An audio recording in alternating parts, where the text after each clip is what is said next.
Hello and welcome to On the Kerbs. I'm your host, Tima Albus Daly. Joining me this week is mini challenge racing driver Lauren Tayla. We caught up recently to chat about how she first got into motorsport before taking a bit of a hiatus and then returning to it down the line a couple of years back, how bad luck seems to follow her off track, but thankfully not on, and what it's been like racing minis, along with much more. I hope you enjoy our conversation.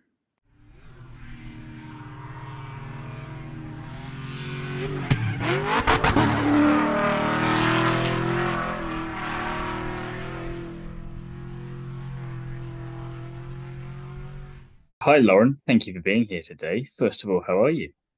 I'm good, thank you. Thank you for having me. My pleasure. So, first question I like to ask everyone that I talk to on here, what first got you interested in motorsport? It's probably the same answer from everyone. It's 3 letters long and he's male. Dad. It's always dad. He wanted a boy, so he turned me into his boy. That was it, really. Yeah, I used to take me racing, then watch his friends. Just used to drag me around to the tracks. Hadwell was my local track where I grew up, so we were there all the time. But was he just a big fan there, or was he involved in some way, or was it just a pure passion thing? As a younger gentleman, he was a marshal. Okay. He's originally from Kent, so he was always marshalling at Brands Hatch. That was his little home track. So when he moved up to Lincolnshire, he just carried on the passion, really, and then he had me and brushed it off onto me. Well, it seems to have aggressively expanded on you quite a bit there, hasn't it, now? It has, yeah, escalated fairly quickly. Got into racing at 9, so my mum and dad separated, so that was our thing to do at the weekend. It was like our bonding. Not a bad thing to do at the weekend, all things considered. Absolutely not. I can think of worse things to be doing. No, definitely. While I was doing my homework on you, I've noticed that you've done quite a bit behind the wheel in terms of developing your experience, and one of those was including driving your Renault Clio around the Nordschleife. So I want to know all about that. So we try and go every year. Me and my other half are both like crazy petrol heads, so that's why we're together. The Clio. At 16, I sold my car to buy my first car, which was a Renault Clio, just a little 1.2.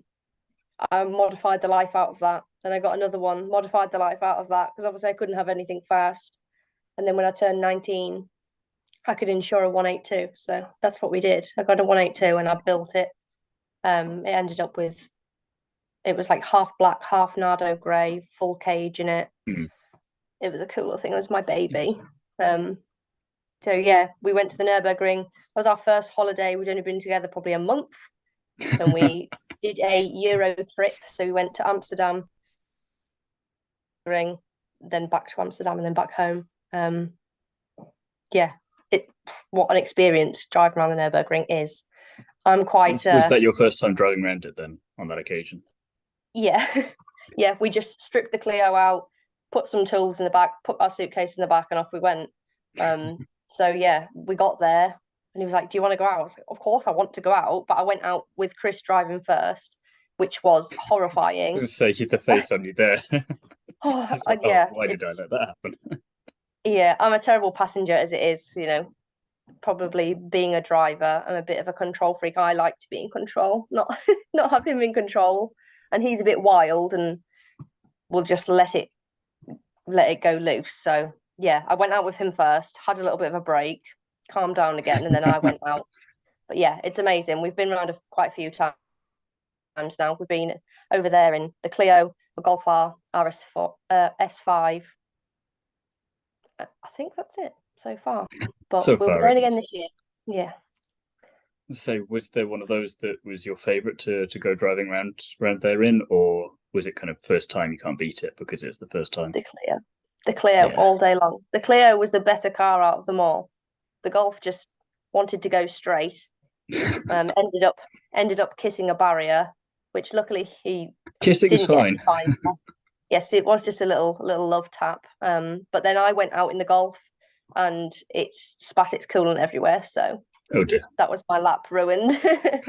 But it would have definitely been the Clio anyway. That's the car to go in. And just for the sake of getting the record completely straight, you were the fastest one out of the two of you in the Renault. Around the Nürburgring, probably not. That's probably the only place in history that he's been faster than me, purely because I am the woman and I'm like, look, we've got to be sensible. We've got to drive this car 600 miles back home. And he's like, never mind, I don't care. So, yes, he probably was a little bit faster at the Nürburgring because I'm the sensible one. I can edit that bit out so he never needs to know about that, probably. Yeah. You then raced a fair bit more with that particular car. So from what you were saying before, it was kind of the better one of the cars that you've had. So is that why it was with that car, and how did that portion of your racing career go? So with the Clio, it was just track days. I didn't really have a racing career as such. That's very recent. Yeah, it was just track days, just a bit of fun.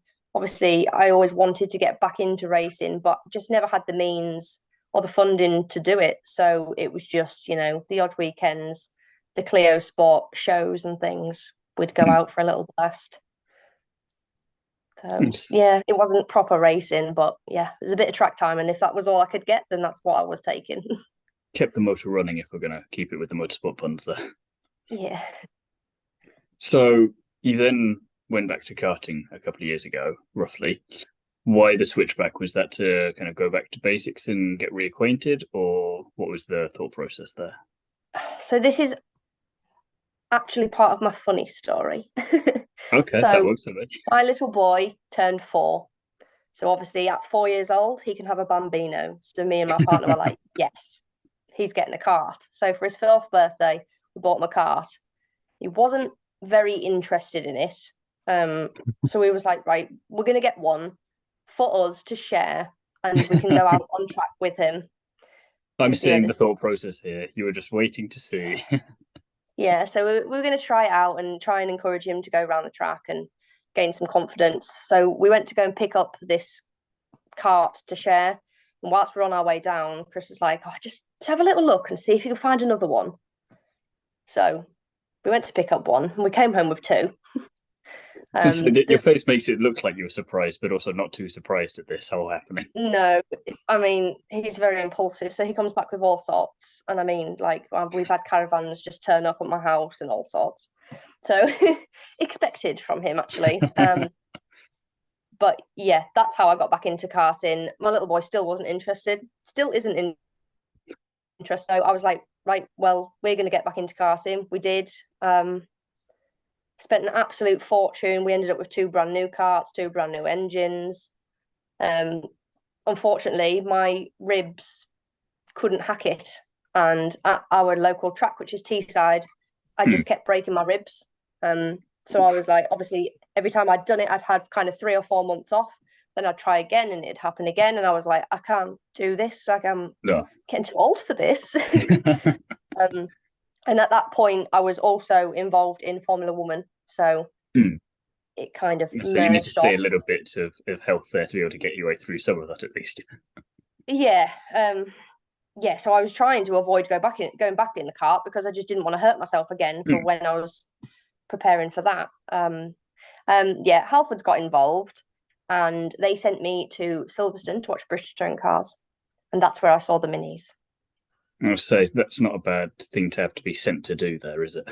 No, I know. Yes, nice little extracurricular Someone's activity. got to do it, I suppose.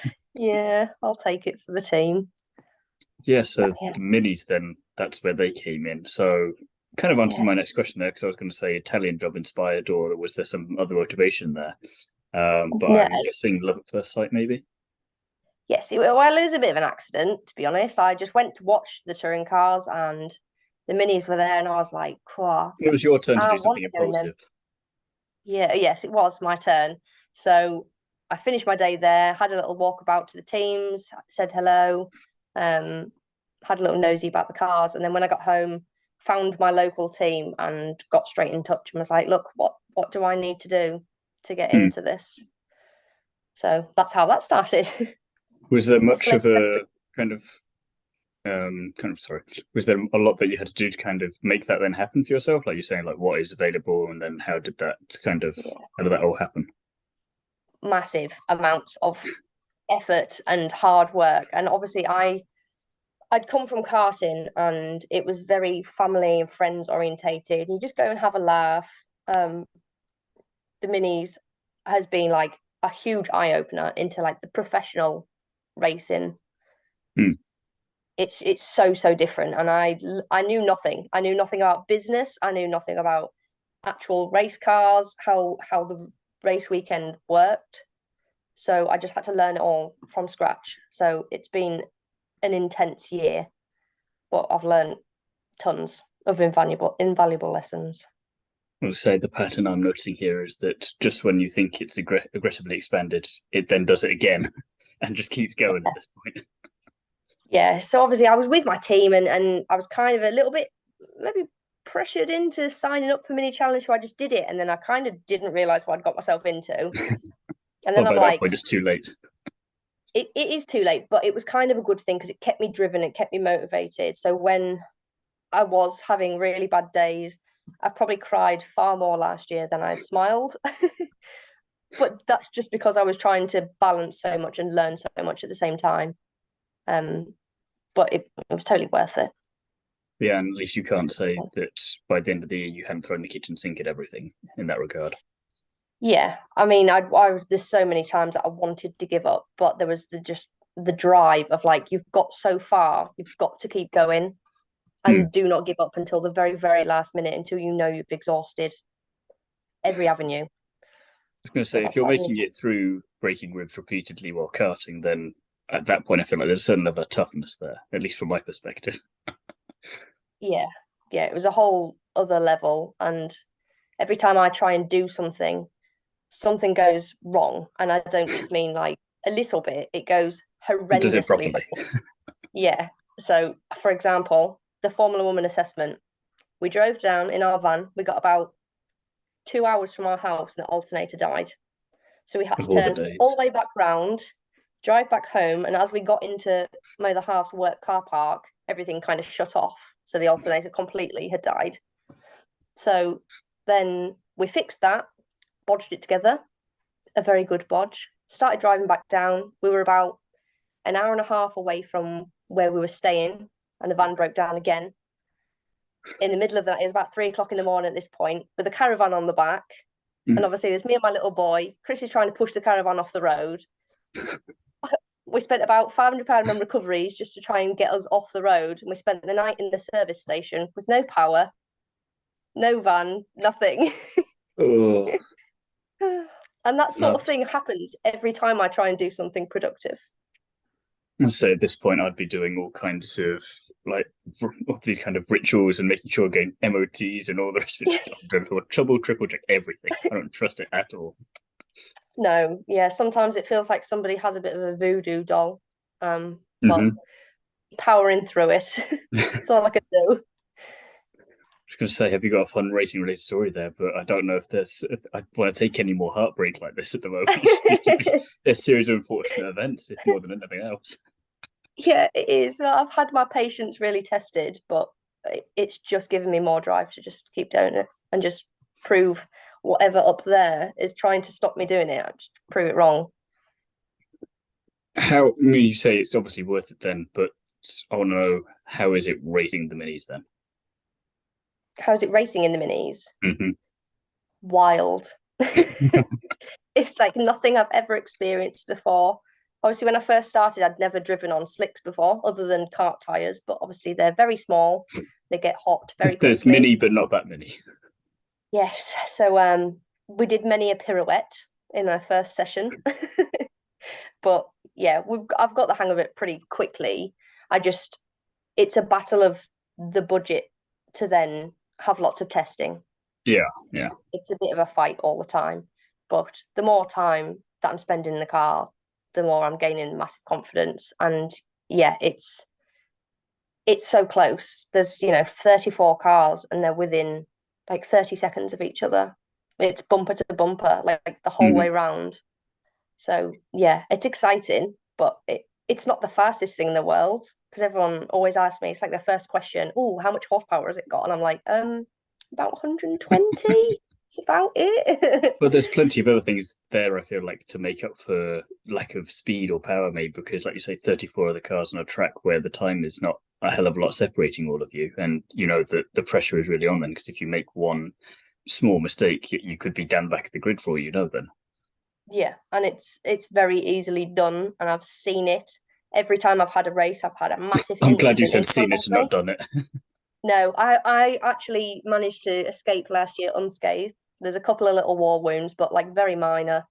We But take it I've with had the track people. record you seem to be saying for yourself here. So Yeah, my on the normal roads must cancel out my luck on the track because it's been all right so far. Touch wood. what was that first race like then for you? Like you say, it was crazy and a bit unlike anything you'd ever had before, where you kind of like, oh God, what's going on here? There's just so much going on. Yeah, I mean, I'd never done a standing start before in my life because karting's always rolling. Mm-hmm. So that was, and then obviously I've got somebody in my ear, which is very unusual. It's just the atmosphere is so bizarre, but so exciting. Yeah, it was just a bit overwhelming, I think. I was coming But I across a came bit in as that. with a huge smile on my face, so something went That's the right. main thing. Definitely enjoyed it then. Yeah, absolutely. Yeah, I have a bad tendency to really beat myself up if it doesn't go quite how I expect it. But then I have to remind myself, like, this was literally your first race, Lauren. Chill out.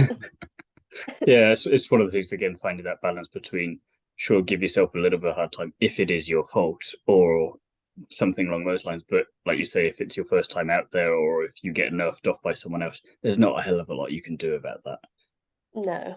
Looking ahead to this year, though, you're going to keep being partners with Forge Motorsport, as we saw the other week. And I want to know, what are your racing plans with them for 2023? So we are just going to do the mini challenge again. Hopefully gain lots of experience. Last year I didn't manage to do all of the rounds due to budget, trying to figure out how on earth this machine works. So this year we're going to be doing almost a whole series. Unfortunately, I miss Croft because it is my wedding day. So Inconvenient timing, that, isn't it? little bit gutted about that, but People at I've Croft tried need to sort their schedules out, honestly. I know, very rude of them, but what can you do? I tried to do it so that I could go test it on the Friday, get married on the Saturday, and then race on the Sunday. Be quite a sight to see in the it dress just in the car. Yeah, so I'm still going to attend on Sunday, but I won't be in my car, unfortunately. But yeah, that's the plan. Full season, climb up the pack, and just see how it goes, really. So then you're saying about budget. So if we ignore that for this next question slightly for a second, where would you like to see your racing career go ideally? British touring cars, isn't that pretty much everyone's dream? I can't really see in the dark, so GTs are kind of out of the question for me. Eat more carrots. British touring cars. Yes, I do need to eat more carrots, you're right. But yeah, British touring cars. So hopefully, I mean, after the trophy, there's quite a lot of options to go. You can kind of go TCR, Porsche, Mini Challenge, JCWs. They're all around the same budget. Mm-hmm. But if I can help it, I'd like to stay on the Toka ladder and work my way up to the touring cars. Just keep building and, as we're saying, just aggressively expanding and keep that going. Yes, exactly. Yeah, it's now or never, isn't it? So, no, I like big that. jumps or none. And like you say, it's frustrating that you don't have as much testing time as you would like. But on the flip side of that, you were saying that you were getting up to speed with the minis pretty quickly from when you first got into them. So that must give you a bit of confidence there that you're doing something right at least, and that it's not a complete hindrance that you don't have as much time behind the wheel as you would like. Yeah, absolutely. Obviously, coming from karts has helped because I only had one test day before my season started last year because my engine blew up before I'd even started. Of course it did. Of course, yeah. So I only had one test day. So it was literally my first ever time in the car, and then the official race test day, and that was it. It was race time. So hopefully this year I'll be a little bit further ahead. Yeah, just a little bit, yeah. By the way, you're going on TV to do your race, off you go. And that was at Thruxton as well, fastest track in the UK. Well, in We for a like penny and all that. Yeah. So do it properly or not at all. I think that's what we can sum up your racing career so far with. Yeah, absolutely. It's all or nothing, I guess. Proper racing driver spirit. Yeah, exactly. Couple of fun questions to finish off then that are nothing to do with motorsport whatsoever. If you could give any celebrity a superpower, who and what would you choose and why? I would probably bring Colin McRae back. Okay. Hero. He was a hero, and somebody I grew up from being so little, watching with my dad all the time, watching the rallies. Somebody I wish I'd met. So, yeah, I'd give him the chance to respawn. The thing I love about these questions is I try and go as far away from motorsport as I can, and they keep finding ways to jab it back in there. Well, because I don't really like that many celebrities. That's fair enough. No, I just find it amusing. I mean, it's a good answer. Don't get me wrong. It's just I find it funny. Yeah, but you get some random answers. I try. That's what I aim for, and it never fails to deliver. So I wasn't expecting Colin McRae at least. The last question then: would you rather be able to speak every language or play every musical instrument? Every language. And again, no hesitation. It's car related because of course it is. We're hoping to move to Germany. So I am actually a quarter German, but I know no German whatsoever. I can't even count to 10. And I really need to start learning. But yeah, so I'd love to be able to with speak that. every language. Yes, we'll start with German and then we'll work our way around. When you say you want to move to Germany, near the Nordschleife by any chance, or just conveniently not too far away from it? Of conveniently not too far away from it. Preferably Adenau. I mean, that's like 2 miles maybe. But that could work. I could see that working. Yeah, I think we could make that work. And there's a reason. Obviously, we run a garage, so we would take the garage with us. To be honest, that was enough of a reason already. You didn't need to convince me further, to be honest. Yeah, I just want to move to the Nürburgring. That's it, really. Fair enough. Yeah. So take the garage and try and go do it that way. I mean, Germany, plenty of motorsport over there as well, so plenty of opportunities potentially on the horizon there if you want it. Absolutely, yeah. There's loads over there and a lot of motorsport orientated things, so it's the perfect place for us. Perfect place. Well, it's been an absolute pleasure chatting with you today, and I want to wish you the best of luck for everything of course it's there for 2023. Thank you. And yeah, just thank you for your time. No, thank you for having me. It's been a pleasure.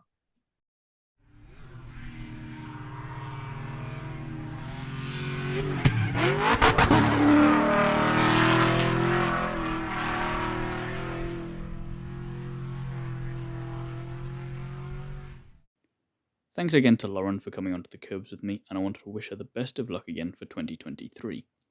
If you want to follow Lauren's career, links to her socials will be in the description below, so do go and check those out. Join me again next time when I'll be chatting to another famous face from the world of motorsport. In the meantime, don't forget to like, comment and subscribe, as well as check out the back catalogue of episodes on the Kerbs channel. If you want even more from me, you can listen to me chat about everything Formula 1 over on the Undercut Podcast, as well as delving into the world of Nitro Rallycross over on the Nitro RX Podcast. Both are available wherever you get your podcasts. As for written content, I currently write for Is It Fast, Paddock Sorority and Paddock Passion, so be sure to check all of them out with original pieces released each week. All of the information and links for those will be in the description below as well as my Instagram and TikTok handles if you want to go and follow me there. Thank you very much for listening, and I'll be back soon with another episode.